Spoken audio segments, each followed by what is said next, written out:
What's going on, Chuck Superfan? You are listening to Go Chuck Yourself. And in this particular episode of Go Chuck Yourself, Erin and I will be talking about Season 2, Episode 5 of Chuck Versus Tom Sawyer. If you want, you can send us an email at gochuckyourselfpodcast@gmail.com. If you have anything that you want us to share on air, you have any questions about Chuck, you just have a fun Chuck-related anecdote, feel free to reach out. You can also follow us on Twitter at GoChuckPodcast. And hey, whether you're listening on Apple Podcasts or you're listening on Spotify, don't forget to like and subscribe. And hey, maybe even write a review. I don't know why I keep saying hey, but there you go. I think that's all I got for this particular one. So I hope you enjoy Chuck versus Tom Sawyer. Here we go.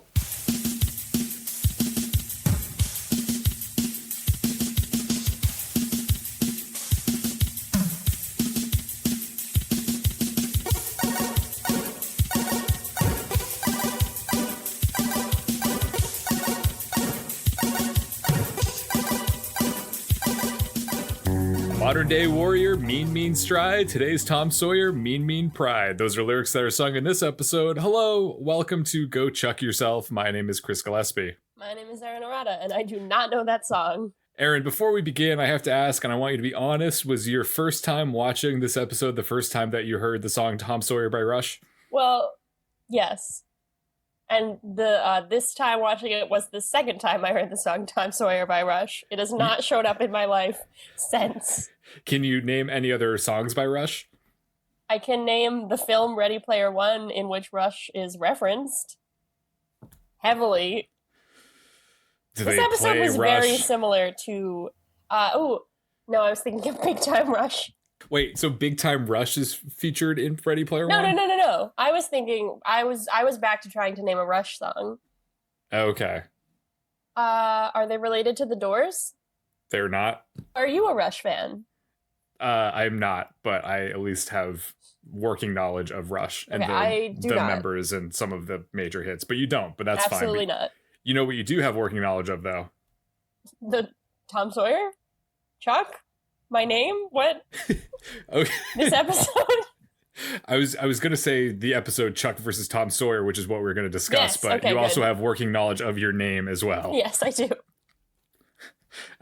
Would you like to take us into Chuck versus Tom Sawyer, or yes. would you prefer to stick with your name? So, my name means a jewel floating gracefully towards the shores of Ireland, according to a baby book that my mom had when I was a youth. According to a baby book that your mom wrote when you were born to make you feel better. No, I mean like a baby name book. Like it was like a book of baby names. I don't know why my mom had that.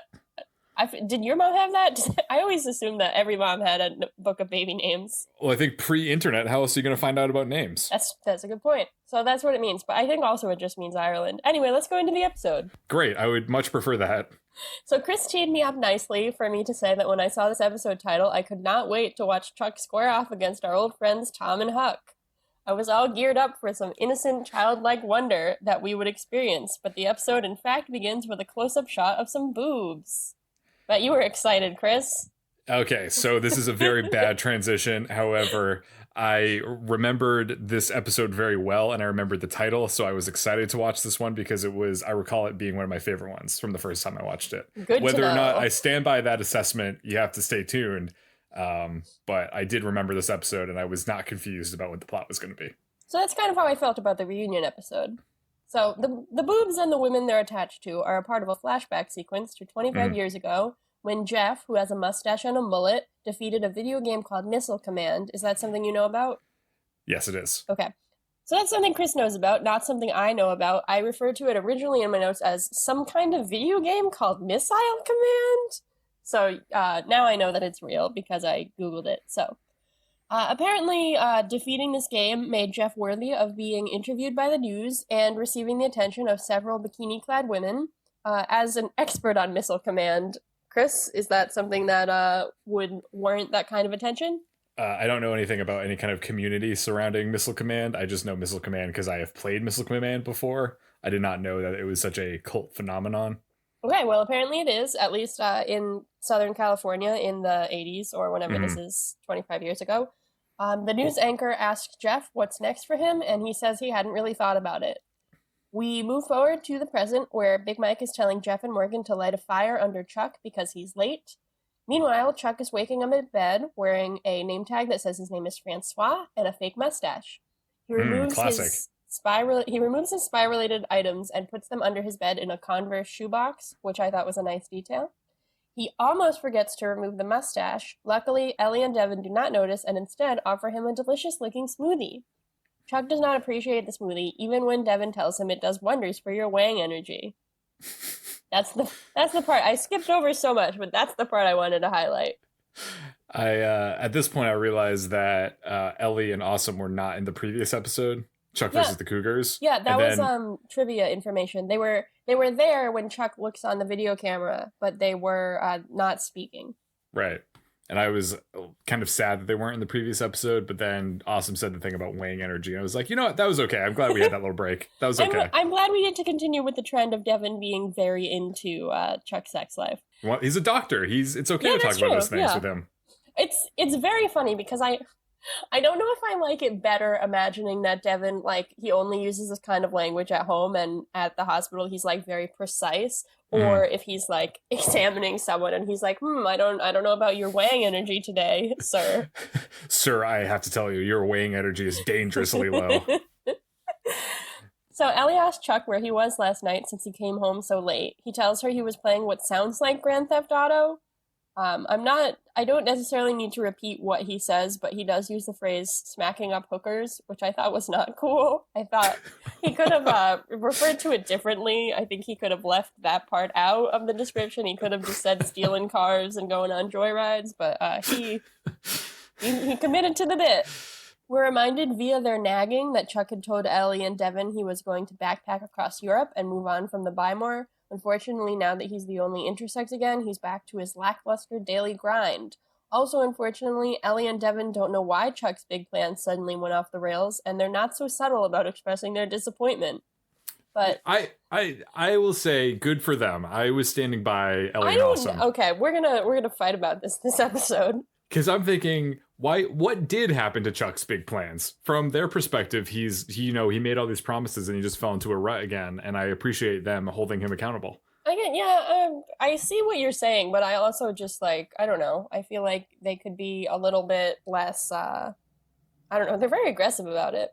But they've been not aggressive for years. And that's how Chuck got into his current situation. So they need a little bit of tough love. I guess that's true, but I think. And I appreciate this because it also reminded me of a superior episode of Chuck. However, continue. We'll get there. So as Chris mentioned, Chuck can't tell them why his plans changed, so they end up leaving the conversation at that. At the Bymore, Big Mike has brought in an efficiency expert named Emmett, who comes from corporate. I right before this wrote the note, "Oh shit, Emmett is here so soon." I was excited to see Emmett, and as my note indicates, I did not know that he came into the show in this season. I thought that he was a later addition, so I was excited to see him. Emmett's role is to evaluate everyone's performance and trim the fat. He's basically a replacement for Harry Tang. That's basically the character that he is, except he is not Asian, and he does not have a hot wife that we know about. He has a hot lover somewhere. He does reference a hot lover, but I don't know if that lover ever shows up. He steals a bag of Jeff's chips, which Jeff is eating at the time, and we saw him buy from the vending machine earlier in the episode, which is theft. I did not approve of that action of Emmett's. Emmett is played by Tony Hale. Yes. Is the actor. Someone who is a character actor. He's in Veep. He's in Arrested Development. He's Buster from Arrested Development. Oh, okay. I do know who that is. I remember seeing him. This is not going to be a fun story, but I remember seeing him in a show, and I was like, why does that guy look so familiar? Who is he? And then I was like, oh, he's this character from Chuck. So, Tony Hale. We're treated to a fun montage of Emmett interviewing the employees that we know and none of the others. As usual, I guess. Jeff says he's there because his dad is part Native American. Lester tries to bribe Emmett with a $5 bill. Morgan offers to buy Emmett a soda, and Anna sort of flirts with Emmett. We see his notes on each person. He says Lester is an ass kisser, Morgan is untrainable, and Anna is a prostitute. That's not chill, Emmett. I wasn't so amused by that, but everyone refers to Chuck as the leader and the one that holds the team together. Emmett is not impressed that Chuck is late. But I was impressed by all of the cool acronyms that we learned from Lester, such as WWCD, which is what would Chuck do? And then another one, which is WWCD End. Wonder what Chuck is doing now. I like that too. That's something that I often wonder. Yeah, dude, I'm always WWCDN. I wish we knew what Chuck is doing now. Maybe that Yeah. movie that they sometimes promise will come to fruition someday. Yes. So when Chuck finally does arrive, Morgan introduces him to Emmett. Unfortunately, right at this moment, Chuck flashes on one of the Buy More shoppers, who's a global terrorist named Farouk Bulsara. I ask you if I'm saying that right because I learned from trivia that it's Freddie Mercury's birth name. So I apologize if I mispronounced it, but this character is named after Freddie Mercury, so that's cool. Did you know I that? thought was it Farouk? Well, that's probably what it is, but the spelling is Farrokh. So Oh, it's not. I did not make the connection. I did see Bohemian Rhapsody, so I didn't know that, but I Yeah, did not that's make what I that was saying. connection Take in this that, case. Bohemian Rhapsody. This episode got there first. Yeah, the connection that I had with the lead singers and this actor whose name is Farhan Tahir. Yes. I thought he looked like the lead singer of the band Disturbed. So Okay. throughout my notes, I was thinking of him as the lead singer of Disturbed. I'm now wondering why didn't they name him, if they were going to name him after the lead singer of a band, why did they name him the lead singer of Rush? Because the lead singer of Rush's name is Geddy Lee. Okay, all right. I guess okay, whatever. Chuck runs to alert Casey, but Farouk stops him and holds up a picture of 80s Jeff, who we recognize from the beginning. Who kind of looks like Dan Auerbach from the Black Keys, in my opinion. You're just making references to how all these people look, and I do not know how they look or what their names are. I just know some of their music. That's okay. Dan Auerbach and Patrick Carney. Carney. What a nerd. I know all the names of the members of Big Time Rush. We got Logan, we got Kendall, we got Carlos, we got the other one. They're probably poised to make a comeback, right? Just like the Joe Bros. Probably. I mean, they weren't as popular as the Joe Bros, let's be real. Chuck manages to get to Farouk to leave, but he's confused what anyone could possibly want with Jeff. In Castle, Sarah and Casey tell Chuck he has to hang out with Jeff and get to know him better so he can try to find out. While they're briefing him on his mission, Ellie comes into the Orange, so Sarah has to run upstairs to greet her. Ellie says she wants to talk about Chuck, so Casey switches off the camera and tells Chuck it's not polite to spy. It's kind of a fun line, because Casey is a spy. We, unlike Chuck, see Ellie express her concerns about Chuck's future to Sarah by asking if she knows about any plans that he may have. Sarah misunderstands and says Chuck has plans that evening with Jeff. Ellie is alarmed by this and says it's time they had a talk. I know you're into this. You're into Ellie's, tough love here, but I thought this was weird and I didn't like it. Yeah, maybe this is overstepping a little bit. Yeah. But also, if your imaginary sibling was going to hang out with Jeff socially, wouldn't you be concerned? I guess so. Yeah, actually, definitely. I feel like there is an implication here that no one talks about, where Chuck started to do better and then started again to do worse while dating Sarah. So I feel like it doesn't come up, and I don't know if it's on anyone's mind, but are they thinking that Sarah, who also has a kind of lower on the totem pole job as the proprietor of a frozen yogurt shop, are they thinking that maybe it's partially her fault that Chuck isn't doing well, or that he's decided not to go to Europe? Why doesn't it come up that maybe, he has a girlfriend who he loves, maybe that's why he doesn't want to travel and do move on from his job that's not across the street from her, etc., etc. Well, to that I say, Sarah don't give a shit. That's true. So Emmett stops Chuck, and they have a brief and awkward conversation, as we mentioned, about their love lives, before Emmett asks Chuck to sit down for an interview. Chuck blows him off again, and instead goes over and invites Jeff to get a beer. Jeff reveals he has a ferret, unsurprising, so Chuck suggests that they hang out and drink at the Buy More.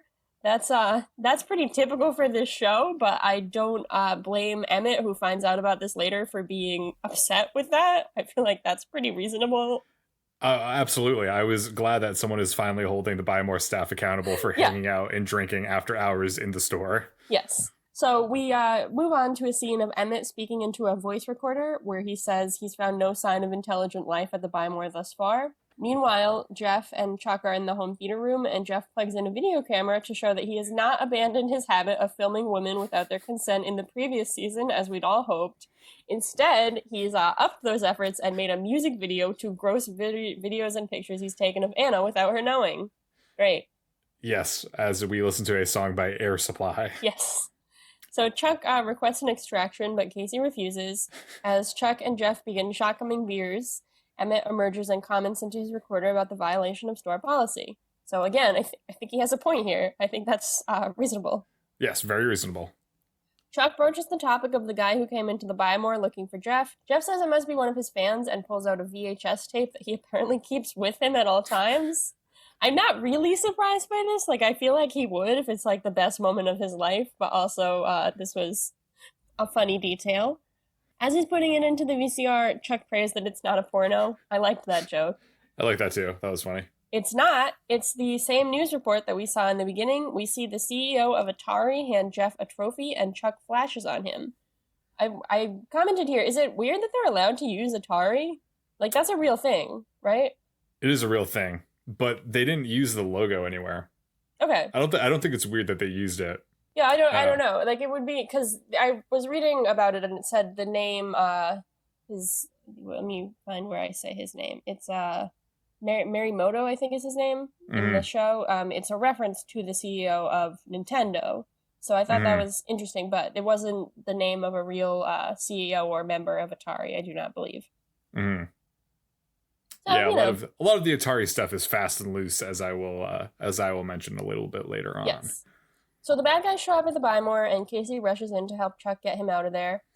Casey does not want to take Jeff with them, but Chuck convinces him, and they escape out the back. Meanwhile, at the apartment, Ellie is expressing her concern about Chuck's lack of motivation to Sarah. She asks Sarah if she has anything to worry about, and Sarah says that Chuck is like a duck paddling along. It's kind of a weird line, but then she amends this by saying he's a mature and responsible guy.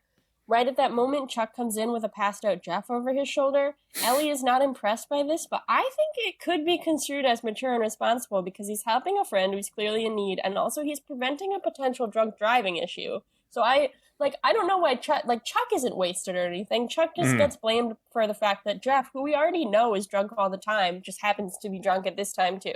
Mm-hmm. So, I don't know. I think Ellie should show a little bit more, should be a little bit more impressed with Chuck's initiative.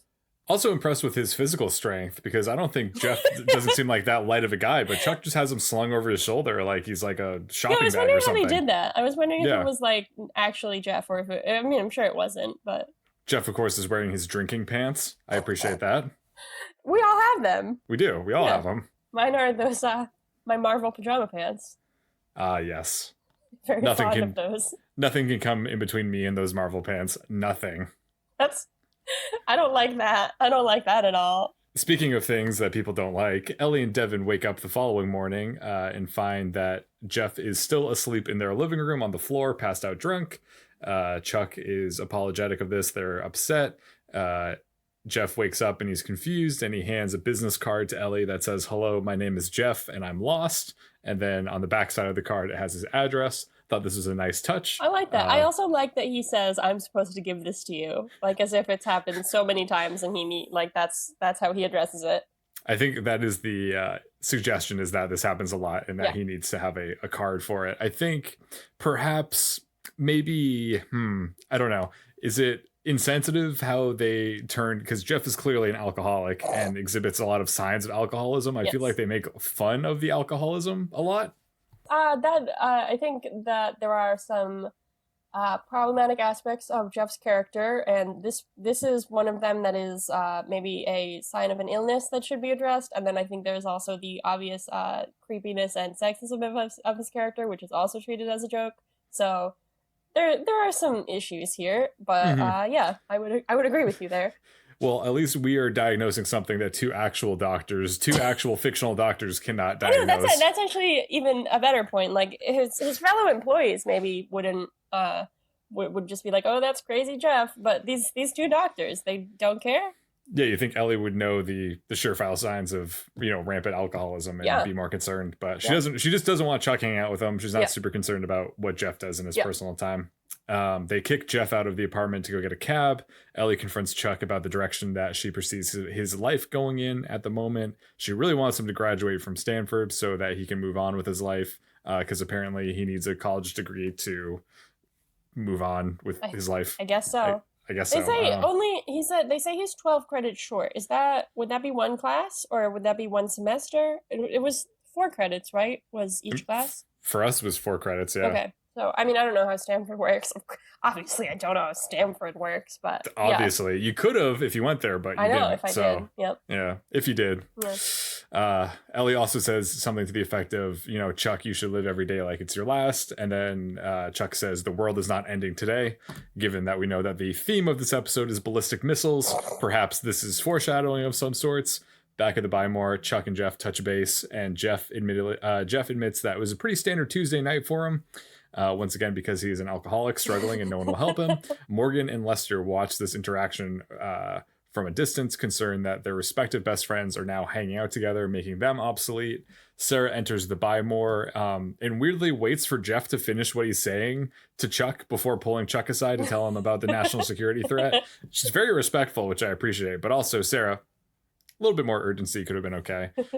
Sarah pulls Chuck aside to tell him about the intel that she and Casey got on Morimoto, the Atari game designer who created Missile Command, and as Chuck phrases it, commands actual missiles. Basically, this is how it goes. Back in the 80s, Morimoto launched a satellite into orbit in conjunction with the Japan Armed Forces. They put a satellite into orbit that was supposed to be civilian, but actually contained a ballistic missile, which is dormant, but is still potentially live. And if anybody found out how to launch the missile using access codes, they could use it and aim it wherever they want and start a major war. So that all sounds right. That's you have a much more thorough understanding of what was going on than I did. I was like, oh no, a bad missile in sky. Bad missile in sky. That's right.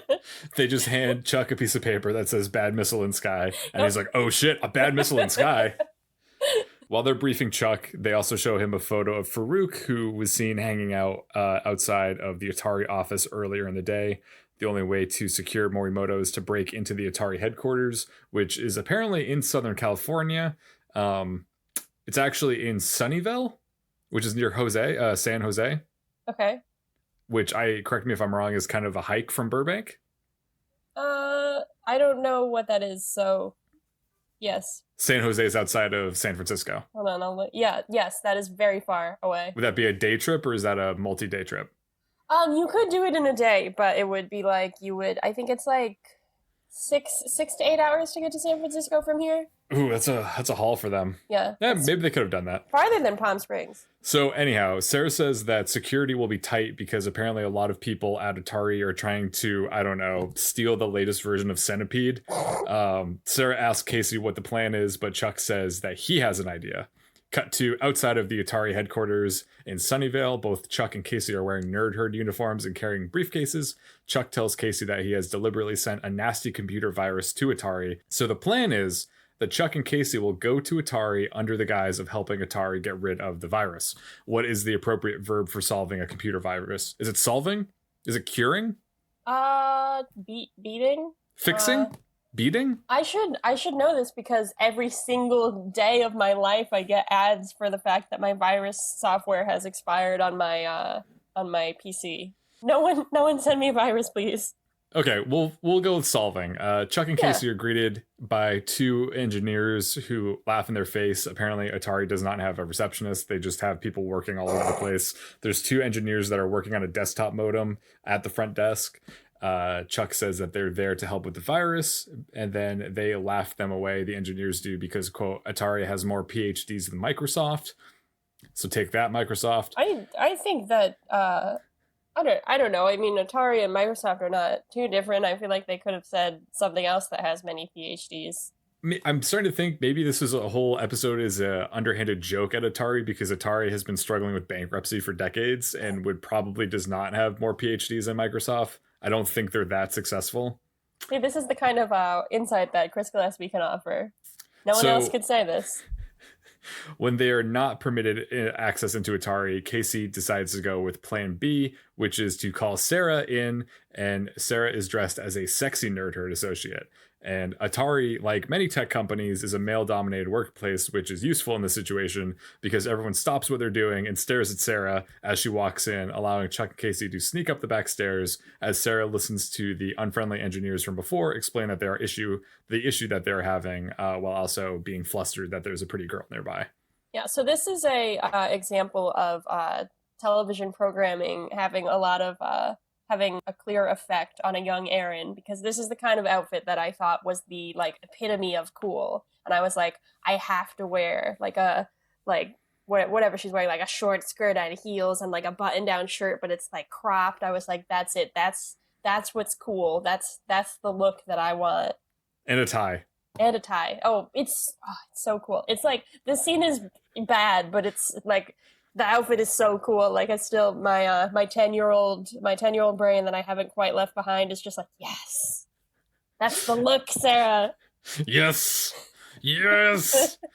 Once Casey and Chuck get to the penthouse floor of the office, because I guess office buildings have penthouses, they realize that the door is locked. So Casey runs off to try to find another way in. Chuck stands guard near the door to the penthouse. All of a sudden, the door opens and Farouk walks out, amused to see Chuck, the same nerd from the Buy More. Farouk walks away, locking Chuck in the penthouse. Chuck explores the penthouse, which is massive and is adorned with all kinds of Japanese movie and TV memorabilia. The room is very smoky, and we hear the faint sounds of Tom Sawyer by the band Rush playing. Bing! Boom. Chuck eventually finds Mr. Morimoto standing feverishly playing an arcade version of Missile Command, cursing himself. Mr. Morimoto tells Chuck that he hid the access codes for the satellite missile in all of the arcade console versions of Missile Command. He says that he hid the codes on a hidden level at the end of the game. It's called a kill screen, and it's so difficult to reach that only he can access it. So if he's viewing it, that means, he's the only one that can access it, so he thought it was a safe place to put it. I don't know why you would put a code for a nuclear missile in arcade games that are getting distributed around the world. Seems like not the best idea. Like maybe just put it somewhere safer. But he decides that the most safe way to protect this information is to put it in a video game that only he can access. He says in order to get into the right headspace to reach the kill screen, he needs the music of the universe, which is apparently Rush's Tom Sawyer. Of course. Bing! Not the music of my universe, Chris. Casey drops down from an air vent with his gun drawn at Morimoto. Chuck realizes that Farouk already has the code, so Casey and Chuck ask Morimoto why he's still playing Missile Command, at which point they realize that there's an explosive attached to the back of the arcade console that will explode if Morimoto stops playing the game or loses the game. Morimoto tells them to save themselves, and Chuck and Casey run out of the penthouse. Just as they exit the penthouse, Morimoto loses the game, causing the explosive to detonate. Casey and Chuck are almost fried in the explosion. However, the elevator doors close just in time. That was very intense. Like, that's a lot of weight being put on those elevator doors, and I'm glad they shut on time, but it was very tense. It was very tense. It was a close one. It was a close one for sure. For sure. Back at the castle, the gang speaks with Beckman. Beckman tells them that she's going to have a counter-strike team of the Air Force shoot down the missile satellite before it passes over California. She says that this is the best way to stop the missile from launching, even though it will entail, quote, an acceptable number of civilian casualties. Chuck is upset and asks what the other options are, and Beckman and Sarah say that the other option is that the counter-strike team misses the satellite, and Farouk uses the missile to start a world war. This is why we need Space Force. What's Space Force? All right, open a newspaper, Erin. Chuck tells them that... Is that Elon Musk? No, it's not. Chuck tells them that Morimoto hid the missile access codes in every game of Missile Command, so if they can get a different console and beat Missile Command and get to the kill screen, they could get the codes and take over the satellite before Farouk launches the missile. Casey asks Chuck how they're going to do this, since Morimoto, the only person who could reach the end of the game, is, quote, burnt to a crisp. Chuck says, I was talking about Jeff, and Casey says, so was I. Is burnt like an expression for like drunk or like burned out? Like what does this mean here? Yeah, I think so. Okay, all right. Just like brain dead, like just.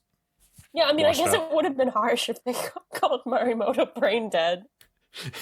He's just fully dead, his brain and everything else. Yeah. Beckman agrees to let Chuck explore his, quote, contingency plan while Casey coordinates with the Air Force. Either way, she says she's taking that missile down. Yes? I love Beckman. I was just thinking about how she's great. She's a woman in power. She is. She's so powerful. I love her. Back at the Buy More, Chuck has to try to convince Jeff to come out of his Missile Command retirement. Jeff is reluctant, saying that he's fine to rest on his laurels. Chuck says Jeff is the only one that can reach the kill screen, and Jeff says that the kill screen is just a myth. Chuck assures him that the kill screen is real and that Jeff needs to try to get to it. At this point, Jeff asks why Chuck cares so much about Jeff playing Missile Command. Chuck does not tell Jeff that there is a missile aimed for California. He instead decides to tell them that the other night when they were drinking, when Jeff was blacked out, he gave a very compelling speech about being sick and tired of working at the Buy More and wanting to share his gift with the world. Of course, Jeff did not say this. However, Chuck uses the fake speech to inspire Jeff. This plan works as Jeff agrees to play Missile Command again, but first he says he needs some provisions. What are those provisions, Chris? Well, I'm glad you asked. So Jeff shares his Missile Command rider with Chuck and Casey. So here's some things that he needs. He needs his certain lucky console from a certain joint in another town in California. He needs a lot of M&Ms, no brown ones, and in a move that is somehow both sexist and racist, he demands that he needs Anna to wear a hula skirt and fan him with a palm leaf while he plays. Excuse me while I vomit. So at this point, I wrote down, are Anna and Morgan still together at this point? And I find out the answer in a little bit. And in the worst way possible.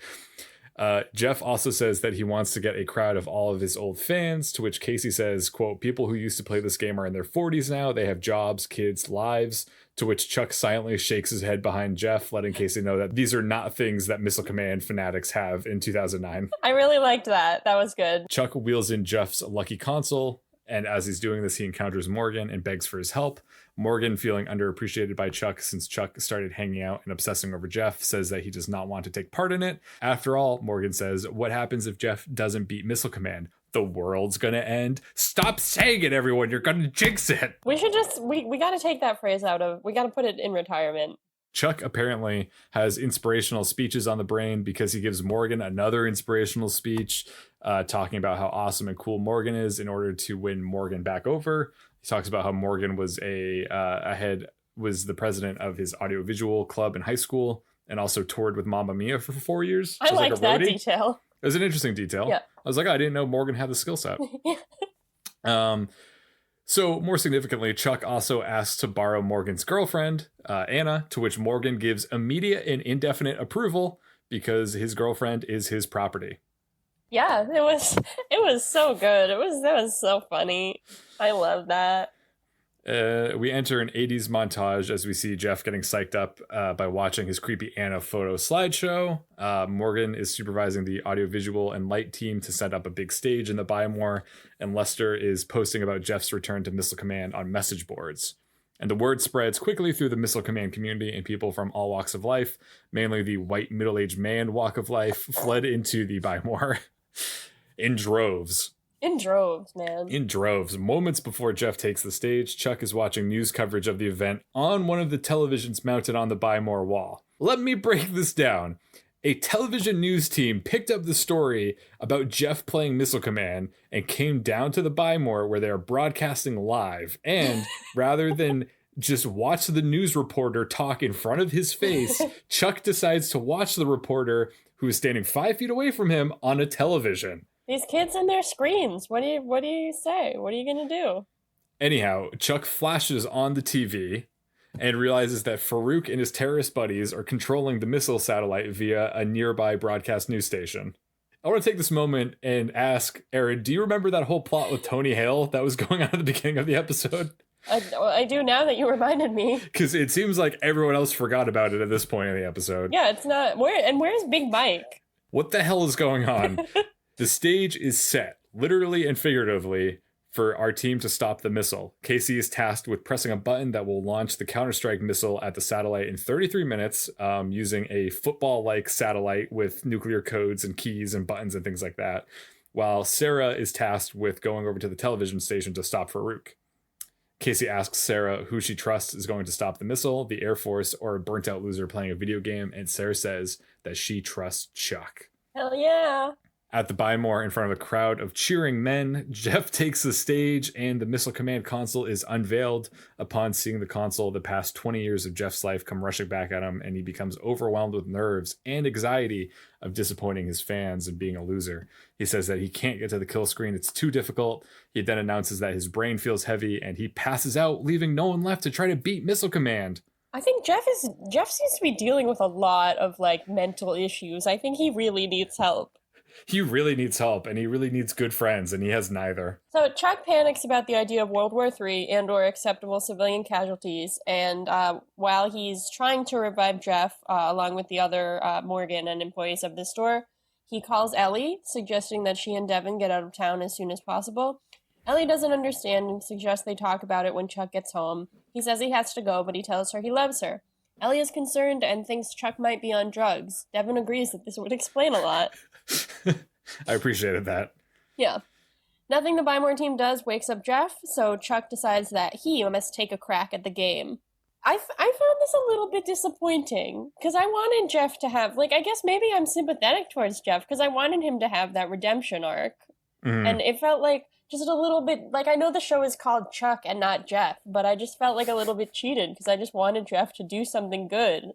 I agree. I was also looking forward to Jeff having a moment in the spotlight, and I feel like the only way, or the only moment that they hint that Chuck also played Missile Command was earlier in the episode when Chuck finds out that Jeff is an award-winning Missile Command player. He's like, oh, I was also good at that game before, and that was the only time that Chuck mentions it. Chuck's the hero of the show, so he's gonna have to do it. But it would have been nice if Jeff was able to do that. A moment that I liked is when Morgan is kind of like the MC of this event, so he pulls down the microphone and he says, ladies and gentlemen. And then there's a pause, and then he's like, or, gentlemen. And I liked that a lot. I thought that was funny. The crowd is about as enthused about Chuck stealing Jeff's thunder as Chris and I seem to be. They are not. They wanted to see Jeff, and instead they are seeing Chuck, so there is a lot of heckling going on. But Chuck begins to play the game anyway. And as he's doing so, we watch Sarah break into the TV studio. Meanwhile, Emmett enters the Buy More from somewhere else. I don't know where he was, or I don't know if he had gone back to corporate, or if he was at lunch, or if he just left. I don't know. It seems like he's not doing his job either. Maybe he was working a night shift, so he was coming in at 3. Yeah, okay. So he asks who authorized the game convention, which is another valid question during the workday. Chuck loses the first round of the game and is heckled by the crowd, but one of the men's shirts reminds Chuck that Morimoto was listening to Rush. Chuck realizes that the game's mathematical pattern is exactly the same as Tom Sawyer, which is something we learned early in the episode, but Chuck just realizes it now. I don't really understand any of this or what that means, but Chuck does. And also, I am assuming that the author of Ready Player One and or Steven Spielberg saw this episode of Chuck, because the plot is pretty much exactly the same. Is it really? It's very similar, because there's the same thing. I mean, maybe this is an idea that people have had, but there's you have to play this really old game and get to a secret Easter egg kill screen at the end so you can get the codes so that you can, and there's a big thing with Rush, and there's all this stuff. So it was weird similarities. Yeah, I feel like it's kind of a trope of you have to beat this game to get to a lost level and whatever. I feel like that's definitely a trope. So Chuck asked Morgan to play the song, and I get to hear it in all its entirety. It's not the entire song. Oh, okay. Well, I wouldn't know. Morgan suggests that he owns a Zune, which I was very excited to see on screen with my own eyes. Did you have a Zune? I feel like you had a Zune. Okay. No, I don't. My friend had a Zune. You only joke about me having a Zune. I don't actually have a Zune. Okay. Well, that was just your delusion being projected into real life. Way to go. I wanted to see the Zune, but then Morgan says he was just kidding, of course, and he plugs in an iPod. Woo. The song begins. Immediately, everyone is amazed with Chuck's prowess. Meanwhile, Sarah beats the shit out of some bad guys at the TV studio. We have a lot of intercuts between the satellite, the video game, Casey preparing to blow up the satellite, the missile, Sarah fighting, etc. It's actually... I didn't see that this episode won any awards for editing, but I thought it was pretty sick. Sarah manages to beat Farouk in a fight and demands the codes, but he says they were destroyed and no one can stop the satellite now. Sarah asks what the satellite is aimed at, and Farouk says it doesn't matter because no one will remember who threw the first stone. Which was pretty philosophical, damn. Yeah, pretty heavy. Yeah, it's valid. Yeah. Certainly valid. Certainly valid. Chuck is still getting some support from the crowd, but the most heavy supporter of Chuck is the man in the Rush shirt. I guess he's excited to hear his favorite song, Tom Sawyer, but that was nice. Right as Casey is about to fire at the satellite, Chuck gets to the kill screen. The game assumes that he's Morimoto and gives him the code, which looks like any old CAPTCHA or license plate number. Chuck frantically calls Sarah and takes a little bit too much time to explain how he beat the game. Sarah tells him to give her the code, and he does. He struggles to come up with words that start with each letter of the code, about as much as I did the other day when I was on the phone trying to change a flight. I couldn't think of things, so I kept being like, B as in bat, and they'd be like, P as in Pat, and I'd be like, oh no, what do I do? That's why on my work laptop I specifically looked up the military standard, what word they use really for that smart. kind of thing, and I kept it as a post-it note on my computer. Yeah. Okay. He was using some of the actual ones. That's cool. It's interesting how they did it. I guess they did like studies of what words people most associate with which letters. That's really interesting. Yeah, check it out sometime. What is the B? What's the B? Yeah. Bravo. Okay. All right. Turkey bacon bravo? That would be mine. Turkey bacon bravo over and out. Be like, B as in turkey bacon bravo. And they'd be like, what? B as in turkey bacon bravo. The first letter of the second two words. What is so hard about that? So, anyway, they stopped the satellite from firing in case he doesn't have to shoot the missile. Sarah asks Chuck how it feels to be a hero. He looks out at the crowd of nerds, and they all cheer for him and lift him up on their shoulders. It reminds me of the time it was 2 a.m. and I was in my college dorm, and I got to 1024 on 2048 right as a car full of cheering people drove by my dorm. It was very exciting. It was basically the same as this episode. Did that translate into you getting to 2048, or is that as far as you got? Well, I mean, I eventually got to 2048, but no one cheered when I did it. Oh, I'm sorry. Yeah, that's okay. It was a big loss. It was fun. I beat it once, and then I was like, well, check that one off the list. I know we're towards the end of the episode, but I have to ask, do you think that there are different versions of 2048? And if so, do you think that some are easier than others? Do you mean like people have made their own versions with like pictures of things? Or no, I do not. I am saying that if you go to the App Store and you search 2048, there's going to be a lot of different versions of it. And I'm wondering if some have easier algorithms than others. Like some you might have a better chance of winning at, whereas others might be more random and more difficult to win. I mean, that makes sense. I feel like the original version is always going to be the same, but I feel like probably some like beta versions might not be. Why? Do you have information about this? Why are you asking me this? This is just something I wondered from 2048 Mania, because I played it on my phone, but I also had it on my tablet, and the version I had on my tablet was the one that I won on, but it wasn't the same one as my phone. I felt like the tablet one was easier. Okay. Well, I know, like, I remember one of my friends had one that was, like, Tom Hiddleston's face, and it was, like, it was different pictures of Tom Hiddleston that you could combine to make other pictures of Tom Hiddleston, and then you would do 2048 that way. So I don't know if that algorithm was different at all. But it makes sense that, like, if it's not the original version, it doesn't have the exact same programming, so maybe. Wow, okay. I'm so misplaced. Where are we in the episode? Where are we? It's the next morning, and Big Mike reveals that Emmett will be staying on as assistant manager to whip everybody into shape after they had a party that destroyed the Buy More during work hours. I think that's valid. I think all of this is valid. I remember watching this and being like, oh man, like, what like downers, they're like ruining all these people's fun, like, but I think everybody thus far, like maybe Emmett's a little bit of a jerk, but I think they're all being reasonable. This is their job. True. It is a place of business, not of fun. That's what I say every day when I walk into my office. This is a place for business and not for fun. Yes. So Chuck and Jeff have a heart-to-heart where Jeff says he's glad it was Chuck who beat the game. That makes one of us.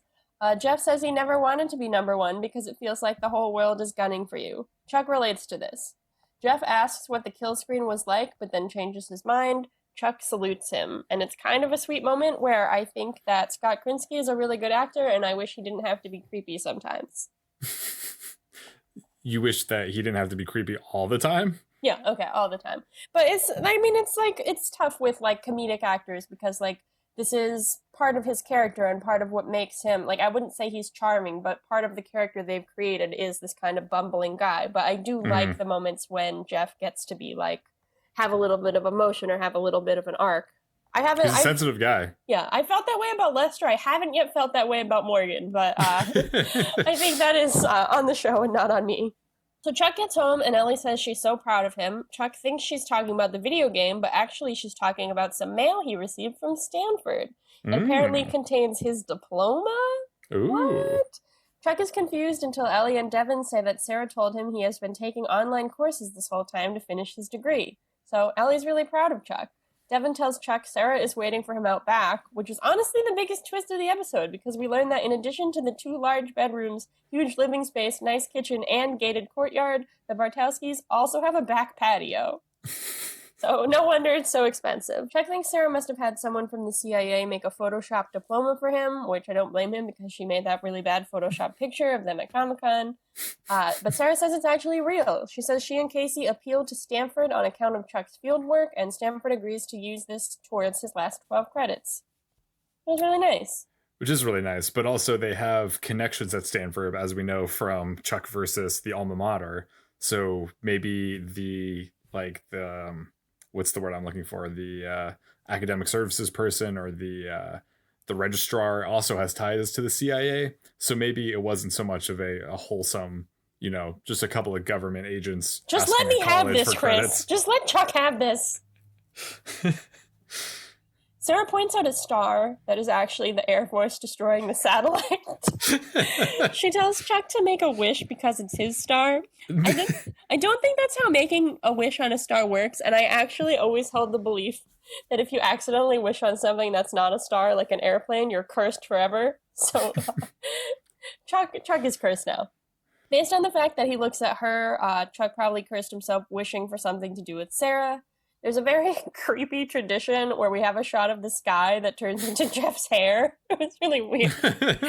But he returns to the empty store and Missile Command. He's ready to play, but not for an audience this time. He's just playing for himself. He says, "Hey, bud, let's party." And the episode ends as Tom Sawyer plays again.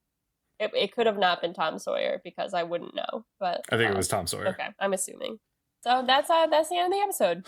Wow, what a roller coaster. It was one. It was crazy. We learned so much about Tom Sawyer. We learned so much about Rush. Yes, we did. But it is, as we speak, it is disappearing from my brain. If you played Tom Sawyer for me right now, I would not know what it was. Well, I'm glad you bring that up. That's actually a great segue for my new segment that I'd like to introduce. Speaking of things that are quickly disappearing from your brain, in the spirit of this episode, Chuck gets his college degree. I thought that we could do a new segment called Erin and Chris Use Their College Degrees. As you've said, things are quickly vanishing from our minds. So before they vanish completely, let us use what limited knowledge we have. Today's discussion will be the use of Tom Sawyer, the song in this episode, okay, and how the themes of the song relate to the themes of this episode and or series in general. Okay. So for us to begin, here's a quote from Neil Peart, who's the drummer and lyricist for Rush. I would like to start with this to frame our conversation. Tom Sawyer was a collaboration between myself and Pi Dubois, an excellent lyricist who wrote the lyrics for Max Webster. His original lyrics were kind of a portrait of a modern-day rebel, a free-spirited individualist striding through the world wide-eyed and purposeful. I added the themes of reconciling the boy and man in myself and the difference between what people are and what others perceive them to be, namely me, I guess.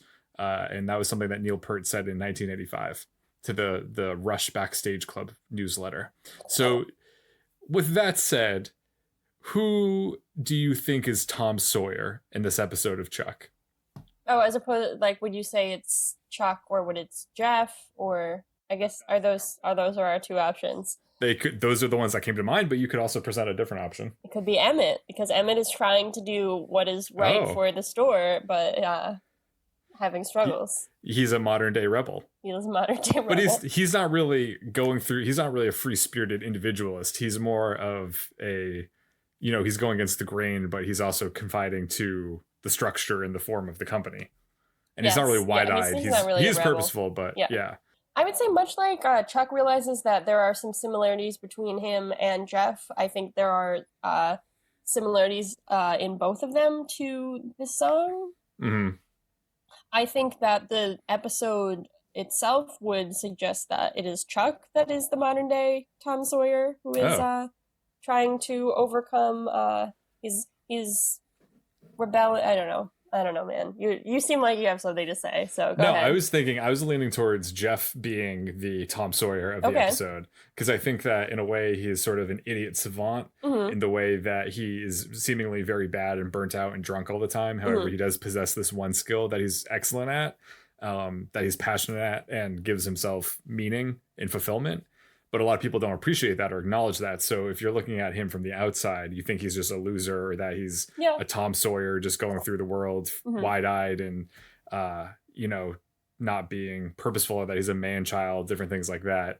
But I think when you look at it in the final scene, the closing scene, we see that this other side of Jeff, of who he is when no one is around. Yeah, I think that's a good point. I think how he perceives himself is different than what other people perceive him to be. Yes, I would say that Chuck learns like through the fact that like he knows that he has this skill set that he's not allowed to tell Ellie and Devin, and how they kind of view him as like maybe this character that's like going through the world and not having a lot of purpose. But then we as viewers know that Chuck has this. Mm-hmm. So through that experience, maybe Chuck realizes that he can relate a little bit more to Jeff, who is also like having a similar thing, but to a larger degree, because he actually is not working for the CIA that we know of. Mm-hmm. All right. I think this was a good conversation. I'm glad. This is good. Yep. I feel like the professor just handed out an assignment sheet and it was like, write about, like, give us a list of characters and you can choose which characters you want to tie into the song. I feel like you went with the Chuck route and I went with the Jeff route, but we both had like valid points. Thank you. That's what I think. I'd like to offer some information for us. I will reiterate that this is not the segment Interesting Information, because that is Good Lord, this information better not be interesting, because if it's interesting, not interesting at all. Lord help me, Erin. Lord help me. You were so cavalier about getting rid of interesting information, and now you have just buckets of interesting information that you need to share all the time. I have so much. So here's all right, the first so bring one. on that boring information. This is just a goof, but it says Missile Command was released in July 1980, and Tom Sawyer wasn't recorded until October-November 1980, so it would be impossible for the game to follow the same pattern as the song. Ooh. That's a goof.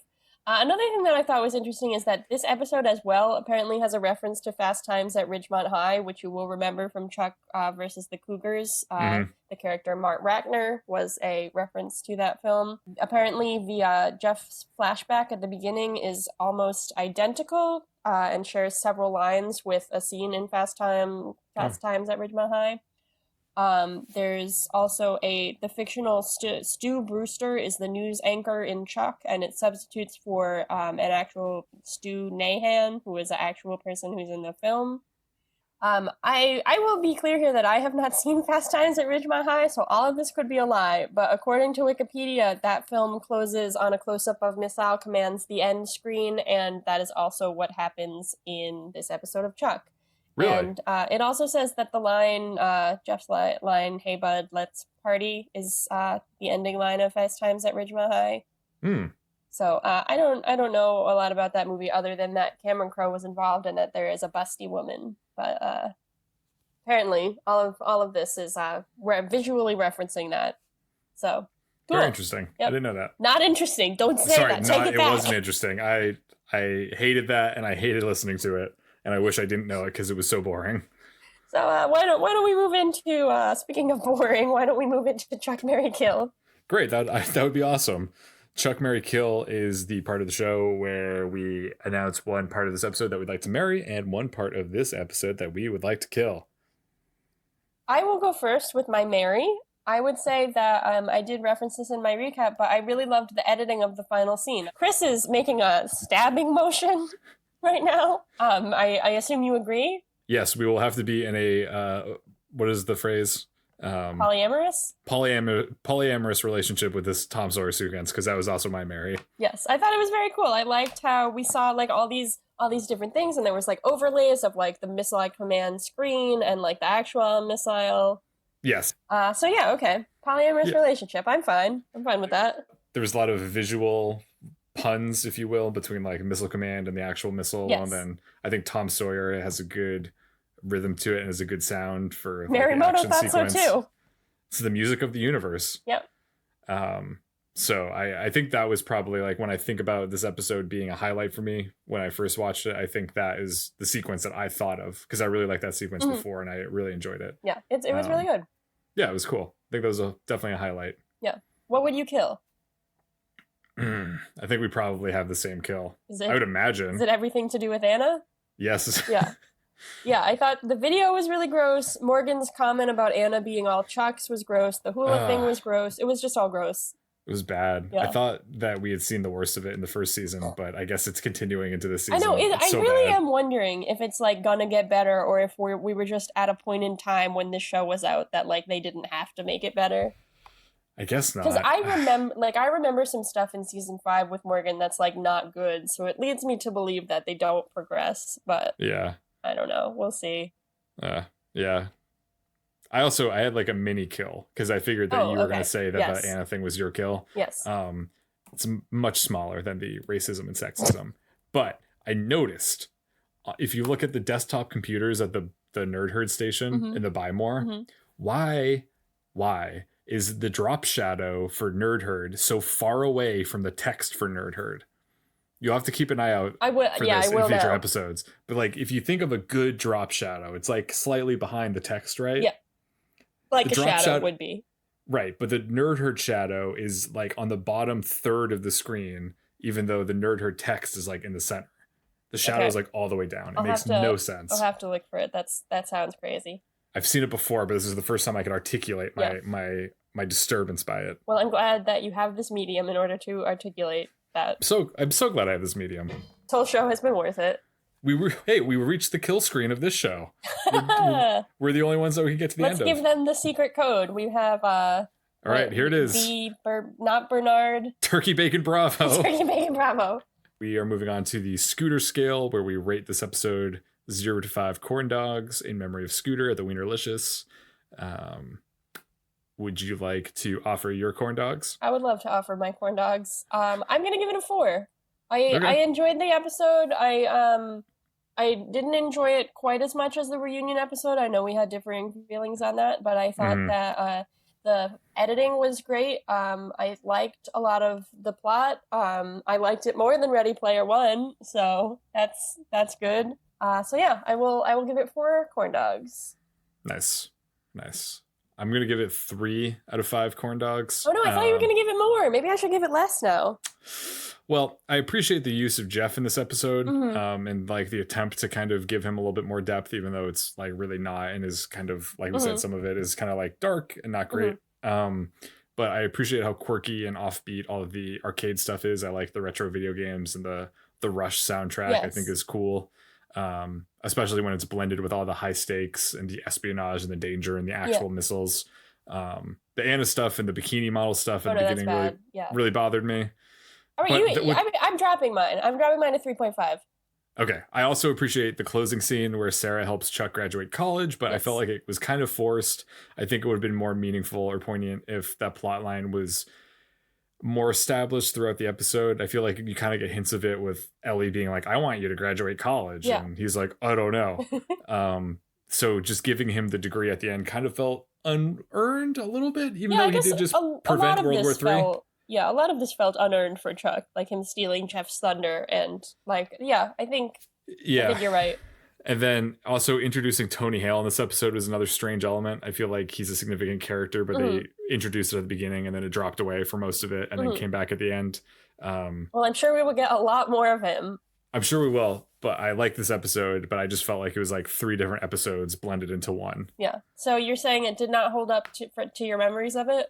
No, it was not. I was expecting that it was going to be like an awesome episode, and it was not. That's a shame. But it's okay. It happens. It happens. That's what this show is all about. So you're at 3.5. Your childhood memories. Yeah, I'm settling in at 3.5. You can record that because we definitely record what we are saying.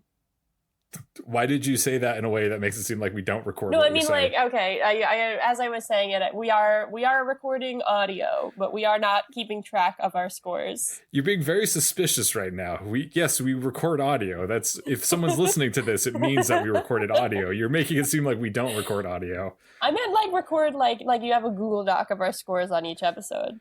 You think I don't have a Google Doc? What did I score season 2 episode 1?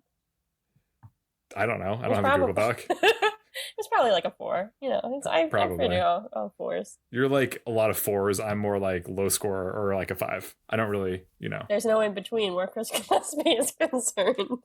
I don't know what that means. I don't know where the direction where this is going in, but Erin's being a little too saucy for my liking. So I'm going to sign off reminding you that food is sexy. I've been Chris Gillespie, and I hope to see you next week. You hope to see them next week, or you hope to see me next week? I guess I hope to. I hope to see the listeners, but they never show up, so I'm forced to see you. Well, I am. I was going to say I'm Chris Gillespie. This is Chris Gillespie. This is Chris Gillespie. I am Erin Arata, and I am thinking about the fact that when this episode ends, I'm going to eat some pasta with sauce. So it has apparently made me saucy. So I am Erin Arata, letting you know that anything is possible. She also thinks food is sexy, I apparently. do, yeah. All right, we'll see you later. Have a good one. A modern day warrior, mean, mean stride. Today's Tom Sawyer, mean, mean pride. Na, na, na, na, na, na, na, na. Is that part of the song?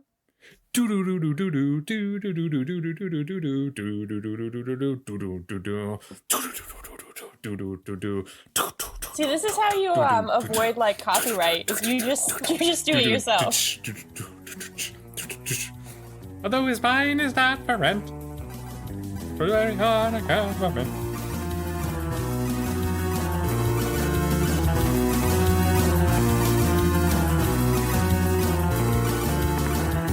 Thanks for listening. Special thanks to freemusicarchive.org and the artist Hadakoa for providing us with our theme song, Warm Up. Make sure to email us at gochuckyourselfpodcast@gmail.com and tweet at us at gochuckpodcast. Remember to like and subscribe to our show on Apple Podcasts and write a review if that's something you need to do. We'll see you next week. Bye-bye.